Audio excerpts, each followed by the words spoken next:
মাজেদুল, জি। আজকে কি খাওয়া হয়েছে? আজকে তো আলহামদুলিল্লাহ ভাত খেয়ে আসছি অফিস। আচ্ছা শোনো, আমি একটা আজকে তোমাকে গল্প শুনাই। জি। সেটা হলো, আমি একটা ছাত্র অবস্থায় গল্প শিখছিলাম। সেটা হলো খাস কাটা। তা খাস কাটা মানে কোনো এক ছাত্রকে বলছিল যে তুমি একটা কুমিরের একটা রচনা লেখো তো। জি। তা তিনি লিখছে যে এরকম, যে কুমির দেখতে লম্বা মুখ, বড় বড় চোখ, আর গোটা শরীরটার মধ্যে খাস কাটা খাস কাটা। তা পরের দিন স্যার বলছে যে তুমি একটা গরুর রচনা লিখিয়ে নিও তো।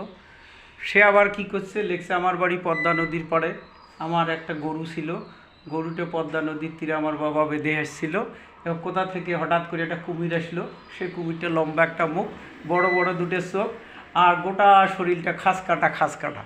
তারপরের দিন কয়, এই তো কুমির ছাড়া কিছুই পারে না রে, এবার দেখি নবাব সিরাজউদ্দৌলের একটা রচনা লেখো। এখন নবাব সিরাজউদ্দৌলের স্যার আমাকে একটু হিন্স দেন। তা স্যার হিন্স দিছে, কয় স্যার ঠিক আছে। পরের দিন দেখে যে 10 পাতা থেকে 12 পাতা সে একটা রচনা লিখছে।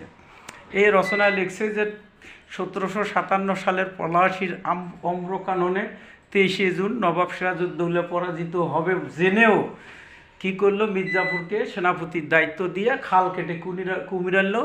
সেই কুমিরের লম্বা একটা মুখ, বড় বড় দুটো চোখ, আর গোটা শরীরটা খাস কাটা খাস কাটা খাস কাটা। এইভাবে 15 পাতা লিখছে। শিক্ষক আজকে বোধ হয় নবাব সিরাজউদ্দৌলের রচনা লিখছে, দেখার পর দেখে আবার ওখানে কুমির ঢুকে ফেলছে। তা আমাদের ফেসবুকের দশা হয়েছে, এখন যারে ফেসবুক দেখবা খালি মৎস্যকন্যা জলপরি, মৎস্যকন্যা জলপরি। তো এটাই হলো আজকের আমার শিক্ষা, যে আমরা যখন যেটা করি সেটা খালি করতেই থাকি। এটাই হলো আমার আজকের গল্প।